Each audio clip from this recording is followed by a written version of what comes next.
नमस्कार दोस्तों, मेरा नाम है हरीश साहू और मैं आप लोग को क्लास 10th का मैथ्स पढ़ाता हूँ। ठीक है, जो कि सीजी बोर्ड का सिलेबस है। तो चलिए दोस्तों, हम लोग पढ़ रहे हैं अध्याय 2, जिसका नाम है दो चरों का रैखिक समीकरण, अंग्रेजी में बोलेंगे linear equation in two variables. तो इसका हम प्रश्नावली क्रमांक 2 को हल कर रहे हैं। तो प्रश्नावली क्रमांक 2 को हल करते हुए हम पहुंच चुके हैं प्रश्न क्रमांक 3 में।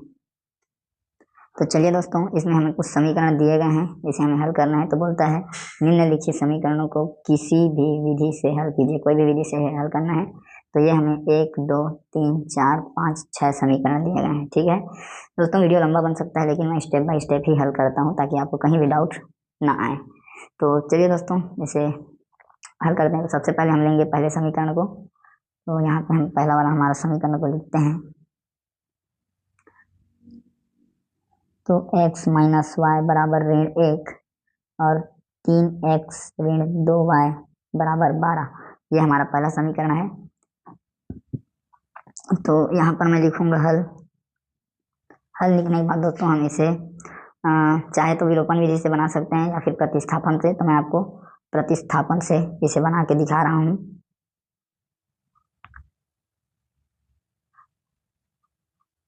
ठीक, तो सबसे पहले हम हल लिखने के बाद लिखेंगे दिया गया है,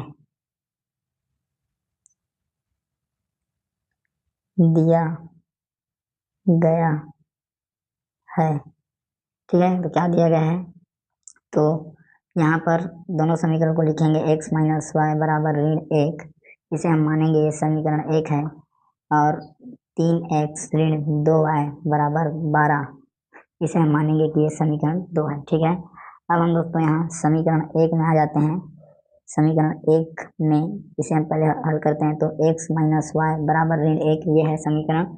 यहाँ से हम x को यहाँ रखेंगे, y को इधर कर देंगे तो ये हो जाएगा धन y ऋण 1। ठीक है, धन को लिखने की जरूरत नहीं है। तो ये हमारा क्या आ गया? x का मान आ गया। ठीक है, तो इसे हम मान लेंगे कि ये समीकरण 3 है। अब इस समीकरण 3 से दोस्तों, ये जो x का मान है इसे हम कहाँ रखेंगे? यहाँ पर समीकरण 2 में। ठीक है, यहाँ पर। ठीक, तो चलिए रखिए। तो हम यहाँ पर लिखेंगे कि x के मान को समीकरण 2 में रखने पर। ठीक है, अब x के मान को हम समीकरण 2 में रखेंगे। तो समीकरण 2 हमारा क्या है? 3x ऋण 2y बराबर 12, जिसे हम लिखते हैं 3x ऋण 2y बराबर 12। और यहाँ पे x के जगह में लिखेंगे हम y ऋण 1, तो 3 गुणा y ऋण 1 ऋण 2y बराबर 12। ठीक है, यहाँ पे आप बता सकते हैं कि x का मान हमने यहाँ y ऋण 1 लिखा है समीकरण 3 से। ठीक है, अब इसका गुणा हो जाएगा तो ये हो जाएगा हमारा 3y, फिर ये हो जाएगा ऋण 3, फिर ये 2y, ये हो गया 12। ठीक है, तो 3y में जब 2y घटेगा तो यहाँ पे बचेगा हमारा 1y और फिर ये है 12। तो y बराबर 12 धन 3, मतलब y का मान आ गया दोस्तों हम लोग के पास 15। ठीक, तो दोस्तों हमें मिल गया y का मान 15। ठीक है, इसे मैं लिख देता हूँ। तो y बराबर क्या मिल गया हमें? 15। तो इसे अब हम क्या मान लेते हैं? इसे हम लोग मान लेते हैं समीकरण 4। ठीक है, और इस y के मान को हम लोग क्या किसमें रख देंगे? यहाँ पे समीकरण 3 में। ठीक है, ये जो y का मान है समीकरण 4 में जो 15 मिला है उसे हम लोग यहाँ पे रखेंगे। ठीक है, समीकरण 3 में। तो चलिए दोस्तों रखते हैं। तो यहाँ पे मैं लिखता हूँ कि y के मान को समीकरण 3 में रखने पर। ठीक है, तो समीकरण 3 क्या है हमारा? x बराबर y ऋण 1। ठीक है, यहाँ पे हम y का मान रखेंगे 15, तो ये हो गया 15 ऋण 1। अब ये 15 कैसे आया? तो यहाँ हमें बताना पड़ेगा कि y बराबर हमने 15 लिखा और कहाँ से लिखा? तो समीकरण 4 से। ठीक, ये ऊपर में। अब दोस्तों यहाँ पे x का क्या मान मिल गया हमको? 14। ठीक है, और y का क्या मान मिल गया? 15। तो समीकरण हल हो गया। ठीक है, तो समीकरण के हमें हल मिल गए।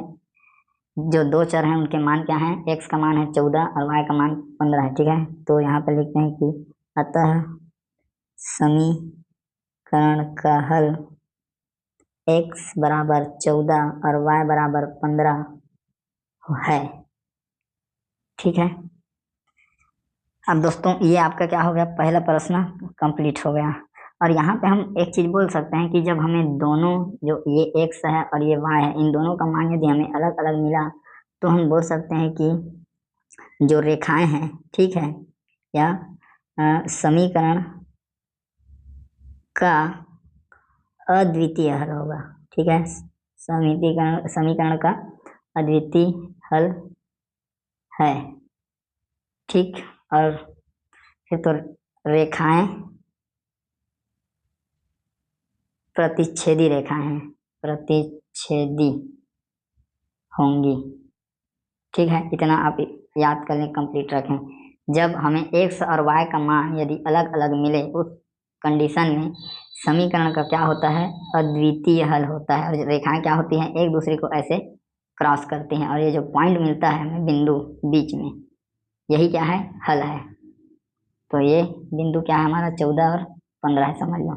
ठीक है दोस्तों, ये आपका पहला वाला प्रश्न कंप्लीट हुआ। अब हम आगे दूसरे प्रश्न को हल करते हैं, तो इसे आप नोट कर लेंगे अपने हिसाब से वीडियो को रोक के। तो बहुत ही आसान है, देखिए, पहले दोनों समीकरणों को लिखना है, फिर पक्षांतर करके x का मान निकालना है, x के मान को अगले समीकरण में रखना है, उससे y का मान निकल जाएगा, फिर y के मान को जो x का मान रहेगा उसमें रखेंगे तो x का मान आ जाएगा। उसके बाद इस प्रकार से ये हल हो जाएगा। ठीक है, तो चलिए अगले को हल करते हैं, हमारा ये दूसरा वाला को। तो चलिए प्रश्न को लिखते हैं। दूसरा हमारा x माइनस 2y बराबर 5 और 2x माइनस 4y बराबर 6। ठीक है, अब इसे मैं लिखता हूँ यहाँ पे हल। प्रश्न को देखिए, क्या इसमें हम कर सकते हैं गुणा भाग? हाँ, तो देखिए, समीकरण 1 में 2 का गुणा कर सकते हैं, तो इसको हम लोग बना देते हैं विलोपन विधि से, विलोपन विधि। ठीक है, अब चलिए, तो यहाँ पे दोनों समीकरणों को लिखते हैं। पहले लिखिए, यहाँ पे दिया गया है,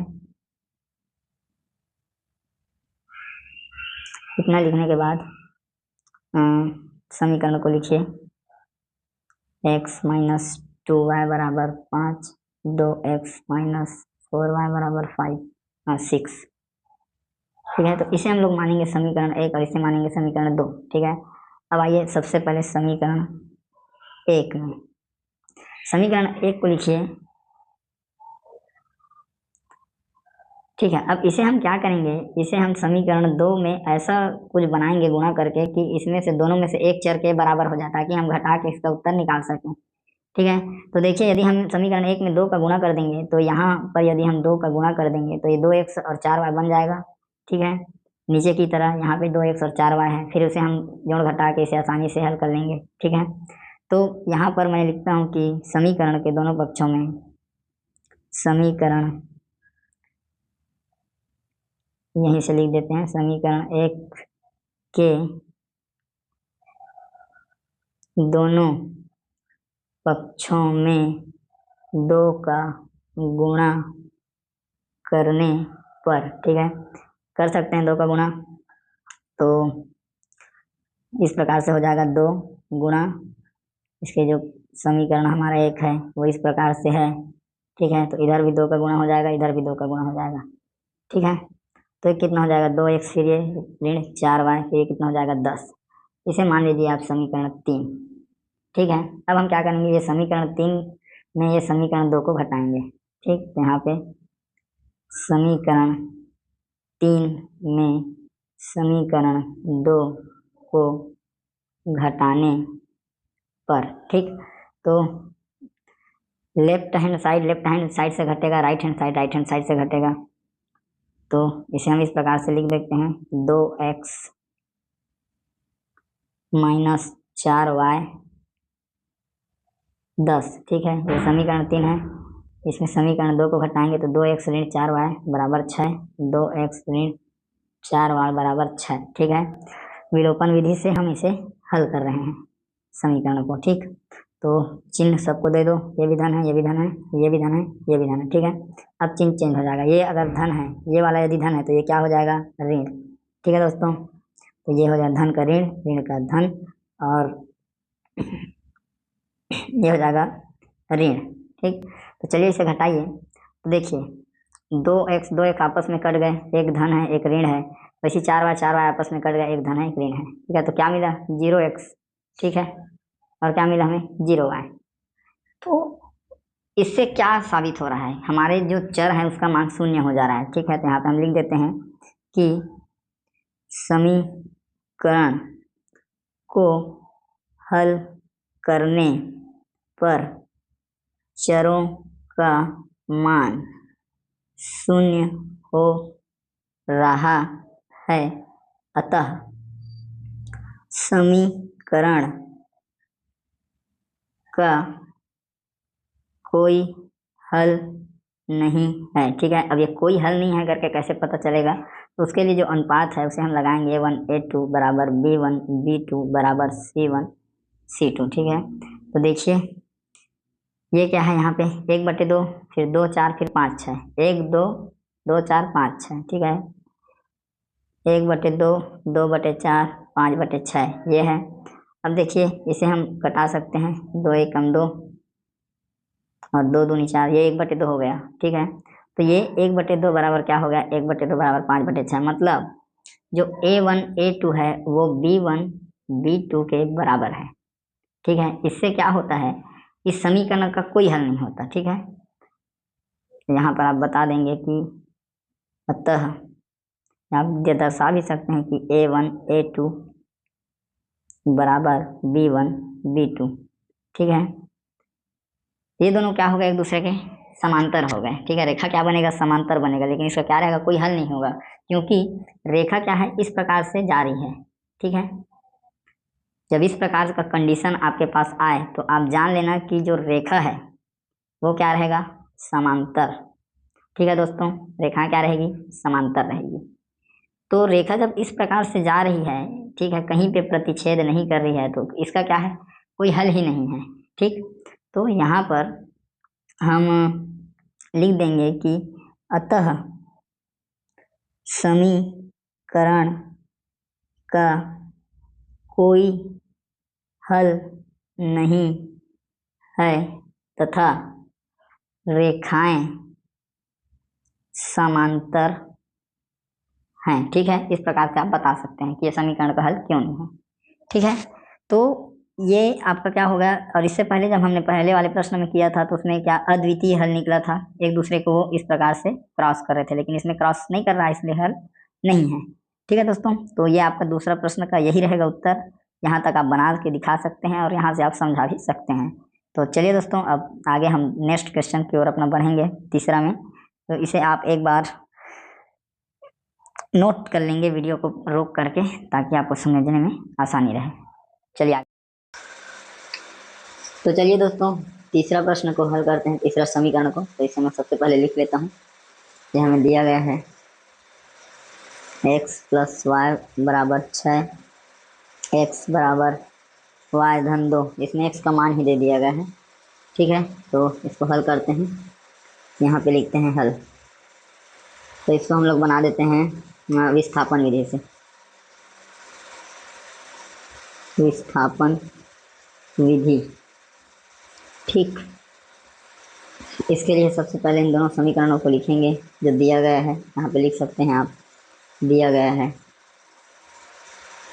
दिया गया है, क्या दिया गया है, दोनों समीकरणों को लिखेंगे। x + y बराबर 6, इसको मानेंगे हम समीकरण 1, और x बराबर y धन 2, इसको मानेंगे हम समीकरण 2। ठीक है, अब क्या करेंगे, ये जो समीकरण 2 में x का मान है, ठीक है, उसको हम लोग क्या करेंगे, यहाँ समीकरण 1 में रख देंगे। ठीक है दोस्तों, तो चलिए यहाँ लिखते हैं कि समीकरण 2 से x के मान को समीकरण 1 में रखने पर, ठीक, अब इस मान को रखेंगे तो हमारा समीकरण 1 है x धन y बराबर 6, x का मान हो जाएगा y धन 2, फिर धन y बराबर 6, और ये कैसे आया तो यहाँ लिख देंगे हम x बराबर y धन 2। ठीक है, समीकरण से। समीकरण एक दो से दोनों को जोड़ते हैं तो y और y मिलके 2y हो जाएंगे, 2y धन 2, ठीक है, हो जाएगा 6। फिर 2 को उधर पक्षांतर करेंगे तो हो जाएगा 6 ऋण 2, 2y बराबर 4। y बराबर 2 को इधर पक्षांतर करेंगे तो 4/2, y बराबर हो जाएगा 2 एकम 2, 2 दूनी 4, तो y का मान हो गया 2। ठीक है दोस्तों, ये हमें मिल गया y का मान 2, इसको मान लेते हैं समीकरण 3। ठीक दोस्तों, अब क्या करेंगे कि ये जो समीकरण 3 है इसमें हमें y का मान मिला है, यहाँ पे हमें y का मान मिला है। ठीक, तो क्या करेंगे, इस y के मान को हम कहाँ रख देंगे, समीकरण 3 से इसे हम रख देंगे समीकरण 2 में। कहाँ पर रखेंगे समीकरण 2 में, यहाँ पर। ठीक है, तब हमें क्या मिल जाएगा, x का मान। तो चलिए लिखते हैं फिर y के मान को समीकरण 2 में रखने पर। ठीक, तो यहाँ पे लिखते हैं कि समीकरण 3 से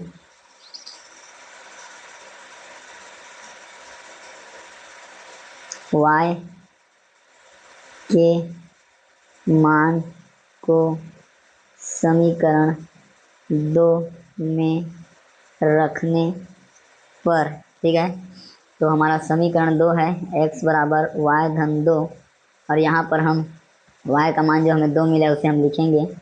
ठीक है, ये कैसे आया, तो y बराबर 2, कहाँ से y बराबर 2, तो समीकरण 3 से। ठीक, तो x का मान क्या हो जाएगा, यहाँ पे हमें x का मान मिल जाएगा 4। ठीक, तो इस समीकरण के हमने दोनों चर राशि के मान ज्ञात कर लिए। तो x का मान मिला है हमें 4 और y का मान मिला है हमें 2। ठीक है, तो मिल गया समीकरण के 2 मान, मतलब क्या है, इसका अद्वितीय हल होगा। जो रेखाएं हैं वो क्या कर रही हैं, एक दूसरे को एक बिंदु पर प्रतिच्छेद कर रही हैं, जहाँ x का मान है 4 और y का मान है 2। ठीक है, तो इसको यहाँ पर लिख देते हैं। अतः दिए गए समीकरण का हल x बराबर 4 y बराबर 2 है, तथा समीकरण के अद्वितीय हल हैं। अद्वितीय हल क्यों है, क्योंकि रेखा जब एक दूसरे को यहाँ पे प्रतिच्छेद कर रही है तो आगे कहीं मिलेगी नहीं है। तो यहाँ पे हम लिख देंगे और एवं रेखाएं प्रतिच्छेदी रेखाएं हैं। ठीक है दोस्तों, ये इस तरह से आपका क्या हुआ, ये पूर्ण हो गया आपका समीकरण 3 जो हमें दिया गया है उसका ये हल है। ठीक है, तो तीसरा प्रश्न होगा, इसे आप नोट कर लेंगे वीडियो को रोक करके, कोई दिक्कत नहीं है आपको समझने में, एकदम स्टेप बाय स्टेप मैं आपको हल करके दिखाता हूँ ताकि आपको कोई भी परेशानी ना हो। ठीक, तो ये हमारा हो गया तीसरा वाला। अब हम हल करेंगे चौथा। ठीक है, तो चलिए समीकरण को लिखते हैं। तो देखिए क्या है, हमारा चौथा वाला को लिखते हैं। तो ये है हमारा 5x ऋण 8y बराबर ऋण 1, और नीचे है 3x ऋण 24/5y धन 3/5 बराबर 0। ये हमारे पास समीकरण है। ठीक है, तो इसको चलिए हल करते हैं। तो यहाँ पर लिखते हैं हल, यहाँ पे लिख देते हैं दिया गया है 5x ऋण 8y बराबर ऋण 1, 3x ऋण 24y/5 घन 3/5 बराबर 0। इसे हम मानेंगे समीकरण 1 और इसे मानेंगे हम समीकरण 2। ठीक, अब देखिए इसमें यदि आपको समझ में आ रहा है कि इसे विलोपन विधि से बनाएंगे तो क्या आएगा, दिक्कत आएगा, है नहीं, क्योंकि किसका गुणा भाग करेंगे कि दोनों में से एक चीज़ बराबर हो जाए, है ना। देखिए तो अगर इसको 3 बनाएंगे, अगर इसको बनाएंगे तो 6 बनेगा ऊपर वाला। तो इसलिए इसे हम क्या करते हैं, प्रतिस्थापन विधि से ही बनाते हैं, अपना विस्थापन विधि से ही। यहाँ पर मैं लिखता हूँ विस्थापन विधि, ताकि आपको पता चले कि हम कौन से विधि से बना रहे हैं।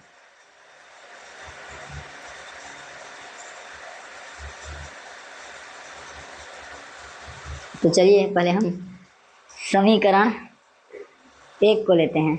ठीक है। समीकरण 1 में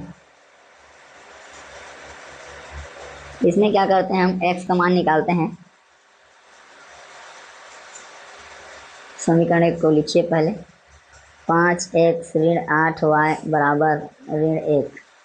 ठीक, अब 5x बराबर ऋण 1, फिर ये वाला 8y इधर आके धन 8y, और x का मान यदि लिखेंगे तो ऋण 1 धन 8y बटे क्या आ जाएगा हमारा, 5 आ जाएगा। ठीक है, इसे मान लो आप समीकरण 3। अब समीकरण 3 से क्या करेंगे, ये जो x का मान है, ठीक है, ये जो x का मान है इसे हम यहाँ पर रखेंगे समीकरण 2 में। ठीक है दोस्तों, तो चलिए फिर रखिए, यहाँ पे लिखते हैं समीकरण 3 से x के मान को समीकरण 2 में रखने पर, ठीक है, स्टेप बाय स्टेप लिखिएगा, आपका नंबर कभी नहीं कटेगा।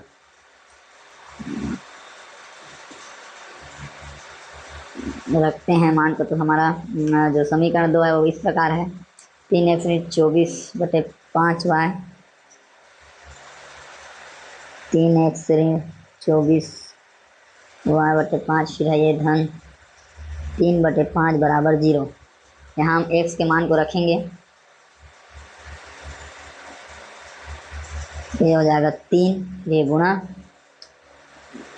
ऋण 1 धन 8y बटे 5। ठीक है, ये x का मान हो गया ऋण 24y बटे 5, ऋण 3 धन 3 बटे 5 बराबर 0।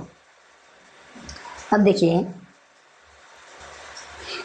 देखिए कि यहाँ भी हर में 5 है, यहाँ भी हर में 5 है, और यहाँ भी हर में 5 है। ठीक है, तो जब हर बराबर होता है क्या करते हैं, उसको हम एक बार लिख देते हैं। तो चलिए उसे आपस में मिलाकर लिख देते हैं। तो ये हो जाएगा 3 गुणा ऋण 1 धन 8y ऋण 24y धन 3, और इसको हम मिला के एक बार लिख देंगे सबके लिए 5, और इधर है 0। ठीक है, ऊपर का गुणा करते हैं तो ऋण 3 हो जाएगा। ठीक है, फिर ये हो जाएगा धन 8 तिया 24y, फिर यहाँ पर है 24y, और यहाँ पर क्या है धन 3, और ये 5 को क्या करेंगे, इधर भेज देंगे, शून्य के साथ गुणा हो जाएगा वो जाके। अब यहाँ पर देखिए आप, एक ऋण 3 है, एक धन 3 है, कट गया। एक ऋण 24y है, एक धन 24y है, क्या है मतलब कट गया। तो क्या हो रहा है यहाँ पर, जो चर राशि है एक्स वाई, समीकरण का मान क्या हो जा रहा है, यहाँ पे शून्य हो जा रहा है। ठीक है, मतलब क्या है, समीकरण का कोई भी हल नहीं है। ठीक है दोस्तों, या फिर समीकरण का अनेक हल है। तो इसको हम लोग चलो चेक कर लेते हैं। यहाँ से हम एक लाइन लिख देंगे कि समीकरण शून्य हो गया, अतः अब हम यहाँ पे जो फार्मूला है उससे लगाएंगे हम A1A2, जो अनुपात वाला है, जिसे हम याद करेंगे कि इसका मुख्य जो चीज़ है वो क्या है, जो रेखाएं हैं वो किस प्रकार से बनेंगे इस समीकरण का, उसे हम देखते हैं। तो देखिए यहाँ पे हमारा 5/3, फिर यहाँ पर हमारा 8 24/5, फिर 1 3/5। ठीक है, तो इसका मान को हम लोग लेके चलते हैं। तो हमारे में है यहाँ पे 8 के बाद यहाँ पे है 3, A1A2 का मान है, नहीं यहाँ पर है 5/3, देखते हैं।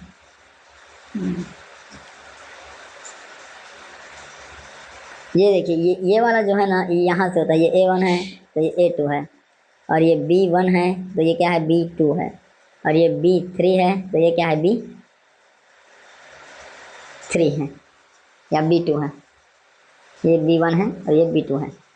ठीक है, तो इस मानों को लिखते हैं, तो यहाँ 5/3 आ जाएगा, 5/3 लिख देते हैं, 5/3 हो गया। फिर लिखेंगे हम, इसको लिखेंगे B1 B2 को, तो 8, फिर है 24/5, 8 फिर 24/5। ठीक,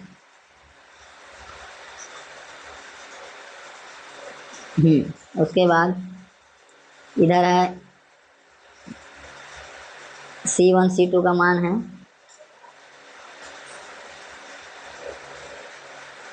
ये C1 C2 है। ऋण 1/3/5, ऋण चिन्ह को नहीं लिखेंगे तब भी चलेगा, 3/5, ठीक है। तो चलिए इसे हल करते हैं। तो ये हो गया हमारा 5/3। अब यहाँ पर देखिए इसके बटे में कुछ नहीं है तो ये पहले लिखा है 8/1, फिर ये 5 ऊपर जाएगा, नीचे 24। भिन्न जब पढ़ोगे आप, या मैं पढ़ा दिया हूँ, आप जाके देखना, क्लास 7 चैप्टर में भिन्न पढ़ाया हूँ बहुत ही अच्छे तरीके से, ठीक है। तो आपको अच्छे से एकदम समझ आ जाएगा, छत्तीसगढ़ी भाषा में बना है वीडियो, ठीक है दोस्तों। तो यहाँ पर ये हो जाएगा 1/1, फिर ये 5 ऊपर चला जाएगा, ये 3 आपका नीचे आ जाएगा, ठीक है। यहाँ पर हो जाएगा 5/3। इसको देखिए ये कट गया, 8 एकम 8, 8 तिया 24, ठीक है। अब ये हो जाएगा 5 एकम 5 और 3 एकम 3, और ये भी 5 एकम 5 और 3 एकम 3। मतलब क्या है, देखो तीनों क्या आ गया, बराबर आ गया आपका। A1 A2 B1 B2 C1 C2, तीनों क्या है, आपस में बराबर हैं, ठीक है। तो इस स्थिति में हम बताएंगे कि अतः इसमें क्या होता है, इसमें क्या है कि एक ही रेखा बनती है, समपाती एक दूसरे के ऊपर, ठीक है। तो ये कई जगह में ऐसे मान लो ये ग्राफ है, ये आपका मान लो ये ग्राफ है, ठीक है। तो जो रेखा बनेगी वो एक ही रेखा बनेगी एक दूसरे के ऊपर, और ये अपने आप को एक कई बिंदु पर ऐसे क्या है, काटेगी, 2 रेखा एक्स और वाई, ठीक। तो इस कंडीशन में हम लिखेंगे कि अतः समीकरण के अनेक हल होंगे और रेखाएं समपाती होगी, ठीक है दोस्तों। तो इस प्रकार से ये आपका उत्तर रहेगा, ठीक। तो इसे अवश्य आप अच्छे से नोट कर लें, ठीक। ये आप, इसको मैं आपको नहीं बताया था, ये होता है A1 A2, ये B1 B2 और ये C1 C2, ठीक। तो यहाँ से हमें पता चलता है कि रेखा, हम इनके मानों को रख के ज्ञात करते हैं कि कौन किसके बराबर है, तब हमें पता चलता है कि रेखा प्रतिच्छेदी है या समांतर है या समपाती है, ठीक है। तो ये सब कंडीशन है, तो आप इसे नोट जरूर कर लें ताकि आपको याद रहे। वीडियो को रोक करके यहाँ तक आपका हो गया। अब हम आगे बढ़ते हैं, तो आगे हमारा है प्रश्न 5, ठीक। तो इसको मैं लिखता हूँ। तो दोस्तों ये मैंने 5वां समीकरण हमारा ये वाला लिख लिया है। तो चलिए इसको हल करते हैं। तो यहाँ पर सबसे पहले मैं लिखूँगा हल।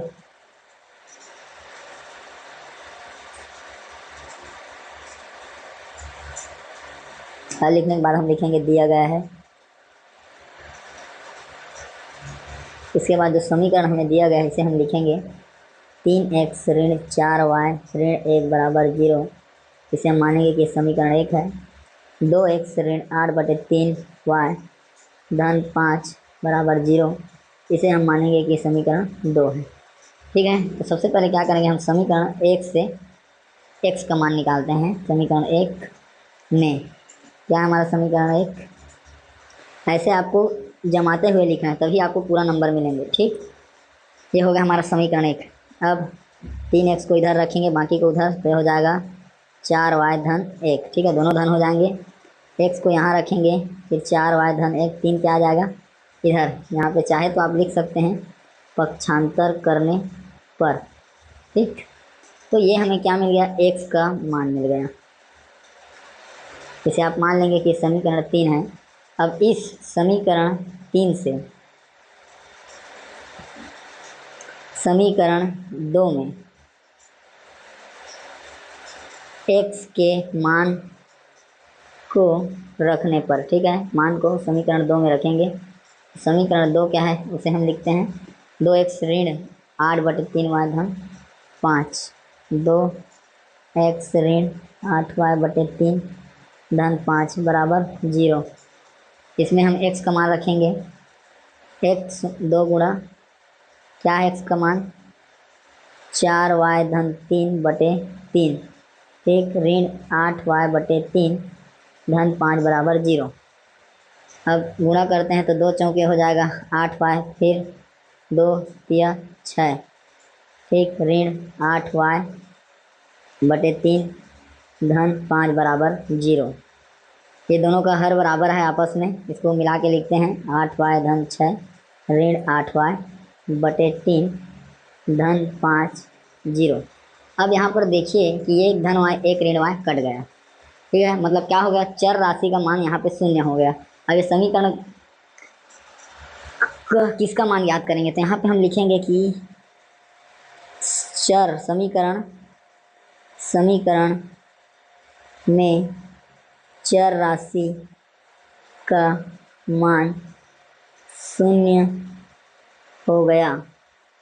अतः अब हम याद करेंगे कि इसका जो रेखा है समीकरण का वो किस प्रकार बनेगा, ठीक है, तो इसको चेक करते हैं। A1 बटे A2 B1 बटे B2 और C1 बटे C2, ठीक है।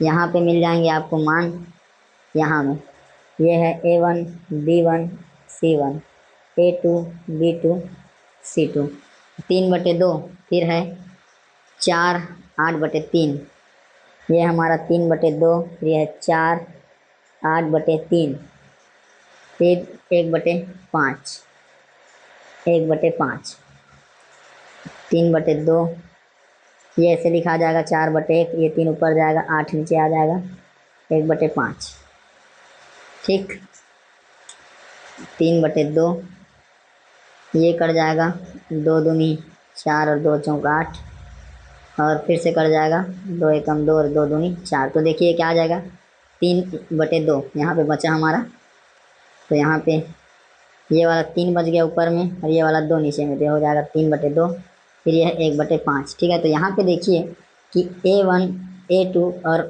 B1 B2 इसका मान क्या है, बराबर है। ये देखिए आप यहाँ से दोनों क्या है आपस में बराबर है, तो जो रेखाएं बनेंगी क्या बनेगी, समांतर बनेगी, ठीक है। तो यहाँ पे लिखते हैं कि और समीकरण का क्या रहेगा, कोई हल नहीं रहेगा। क्यों नहीं रहेगा, क्योंकि ये आगे जाके कहीं भी एक दूसरे को नहीं काटेंगी, ठीक है। तो रेखाएं क्या रहेंगी, समांतर। इस प्रकार से आपका 2 रेखा समांतर रहेगा और आगे प्रतिच्छेद नहीं करेंगे, ठीक है, ये x का y का।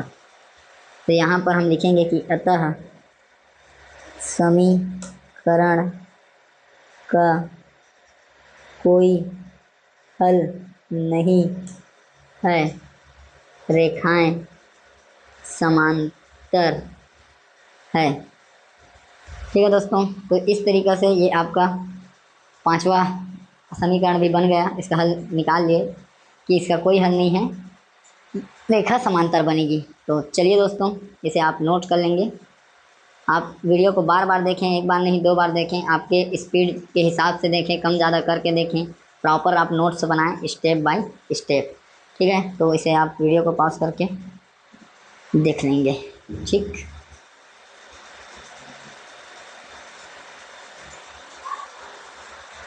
तो चलिए अब अंतिम जो है हमारा 6वां समीकरण, इसे हम बनाते हैं। तो चलिए शुरू करते हैं, इसे हम पहले लिख लेते हैं।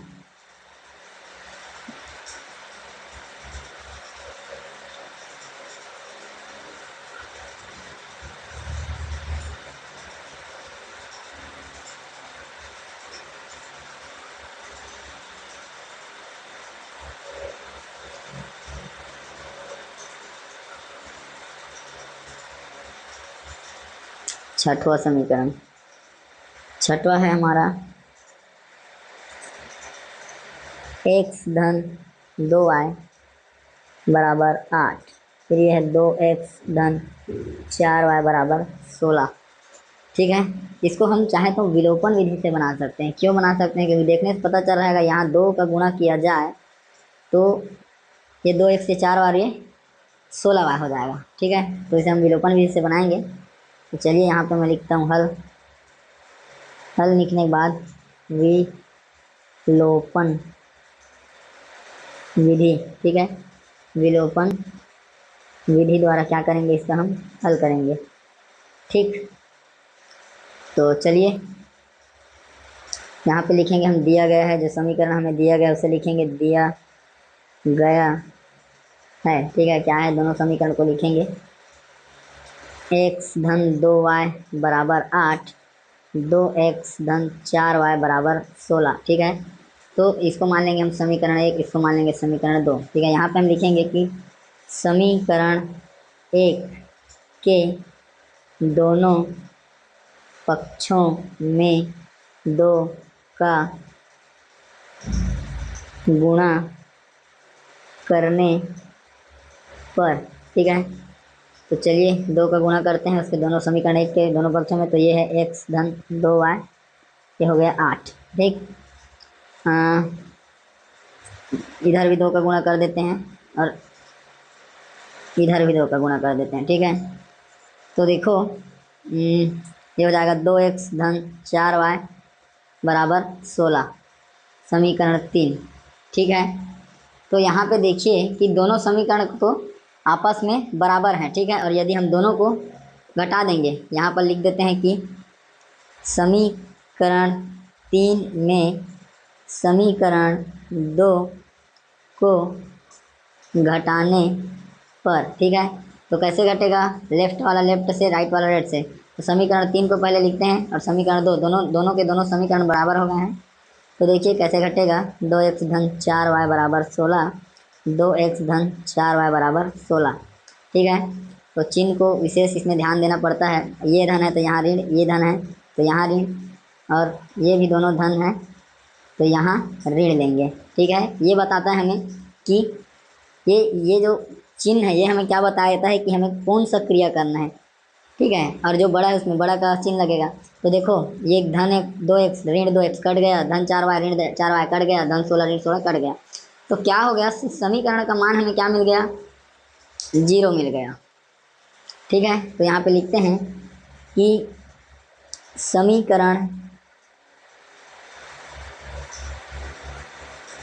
0, समीकरण का मान 0 हो गया। ठीक है, तो इससे क्या होता है कि दोनों समीकरण का मान बराबर होता है, तो दोनों रेखा का मान भी बराबर होता है। तो इससे क्या होगा कि जो रेखाएं बनेंगी वो क्या बनेंगी, समपाती बनेंगी। ठीक है, तो जैसे ग्राफ आप लेंगे, ठीक है, ये आपको ग्राफ समझ लीजिए। तो इसमें क्या होता है कि ये एक आपका रेखा बनेगा केवल। ठीक है, और ये अपने आप को इस एक 2 है ना, एक एक्स का है, ये कई जगह में अपने आप को क्या करता है, इसे काटता है। तो हर पॉइंट में जितना पॉइंट एक्स का वहाँ पे निकलेगा उतना पॉइंट वाई का निकलेगा। ठीक है, तो एक दूसरे को घटा क्या कर रहा है, पूरा पूरा शून्य कर दे रहा है। ठीक है, तो यहाँ पे हम लिखेंगे, आप चाहे तो ग्राफ बना के भी ऐसे बता सकते हैं। ठीक है, तो यहाँ पे हम लिखते हैं कि समीकरण का मान 0 हो गया, अतः समीकरण के अनेक हल होंगे। ठीक है, इसमें हमें चेक भी करके आपको दिखा देंगे, होंगे, तथा रेखाएं समपाती होंगी। ठीक है, जैसे आपको चेक करना है। ठीक है, तो उसके लिए वही फार्मूला है, A1/A2, B1/B2, C1/C2। इनमें मान को रखिए आप, उसके बाद देखिए कि तीनों का मान इक्वल आएगा। ठीक है, तीनों का मान इक्वल आएगा तब क्या होगा, समपाती हो जाएगा। तो देखो क्या है ये, x धन 2y बराबर 8। ठीक है, तो एकदम सेम है, ये इसका मान है 1 और इसका मान है 2 और इसका मान है 8। ठीक है, तो वैसे ही इसका मान यहाँ पर है, फिर ये वाला 16 है और ये वाला फिर 4 है और ये वाला फिर है 2 है। ठीक, तो देखिए सब कर जाएगा, 2 एकम 2, 2 दूनी 4, 8 एकम 8, 8 दूनी 16। तो सबका मान क्या हो गया, 1/2, 1/2, 1/2। A1 बराबर A2 बराबर, यहाँ पे B2 आएगा, B1 आएगा, C1 नीचे रहेगा आपका B2 और ये C2। तो ये क्या है, आपस में बराबर हो गए। ठीक है, तो इसलिए इसका क्या है, अनेक हल है समीकरण का। ठीक है, जो रेखा है वो कई पॉइंट पर अपने आप को एक दूसरे पर काटेगी, क्योंकि इसी में x का रेखा है, यही y का रेखा है। तो जितना पॉइंट x का मिलेगा रेखा में उतना पॉइंट y का भी मिलेगा। ठीक है, तो दोस्तों इस तरीके से आपका ये आपका 6 वाला ही कंप्लीट हुआ। तो इस तरीके से आपका जो प्रश्नावली 2 था, ये वाला प्रश्नावली 2 है, तो इसके जो तीसरे प्रश्न हैं वे केवल सॉल्व हो चुके हैं। ठीक है। किसी से विधि से बोला तो हमने इसमें दो विधियों का उपयोग किया, एक हमने प्रतिस्थापन विस्थापन से बनाया और एक हमने विलोपन से बनाया, ठीक है। और मैंने साथ ही ग्राफिकली भी आपको समझाया ग्राफ के माध्यम से कि कौन से कंडीशंस में कैसी स्ट्रेट लाइन हमारी रेखा बनती है, ठीक है। तो चलिए दोस्तों, मिलते हैं एक अगले वीडियो में एक नेक्स्ट क्वेश्चन के साथ। तब तक के लिए जय हिंद, वंदे मातरम। और दोस्तों, उम्मीद करता हूँ कि जो आपको समझाने का प्रयास किया हूँ वो आपको समझ में आया है, ठीक है। तो एक बार नोट्स बना लेंगे आप ये 6 वाले का, मैं इसको धीरे धीरे एक्सप्लोर कर देता हूँ, ठीक है, वीडियो को पॉज करके। तो दोस्तों, बहुत बहुत आपका धन्यवाद। उम्मीद करता हूँ जो आपको समझाया हूँ एक बारीकी से स्टेप बाय स्टेप देखिए आपको समझ में आया, ठीक है। तो चलिए, बहुत बहुत धन्यवाद आपका, और ज़्यादा से ज़्यादा वीडियो को लाइक करिए और चैनल को सब्सक्राइब करेंगे, ठीक है दोस्तों। तो और इसे ज़्यादा से ज़्यादा शेयर करेंगे उन लोगों का तक जो प्राइवेट स्कूल वगैरह में नहीं पढ़ते हैं, जो कोचिंग का फीस नहीं दे सकते हैं, ठीक है, मतलब पुअर स्टूडेंट, गरीब बच्चों तक। तो ठीक है दोस्तों, बहुत बहुत धन्यवाद। मिलते हैं अगले प्रश्न के साथ, तब तक के लिए जय हिंद, वंदे मातरम।